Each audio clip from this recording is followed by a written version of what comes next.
বয়স কত বলি? এটা 5-6 বছরের বেশি রাখা ঠিক হবে না রূপালী। আমরা আম গাছ রূপালীতে আমরা কেটে দিতে হবে, এখন কেটে দিয়ে আবার লাগাতে হবে। যদি আপনার একটু বড় হয়, আমার প্রজেক্ট ওই জায়গায় ওইগুলো বড় গাছের আবার রূপালী কিন্তু ধরে না, এগুলা গাছ আবার কেটে দিয়ে আবার পুনরায় মজার আরেকটা জিনিস শিখলাম।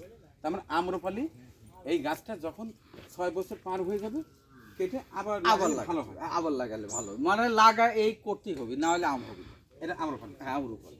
আচ্ছা, তো সেই হিসেবে তো এই গাছগুলোর বয়স কত?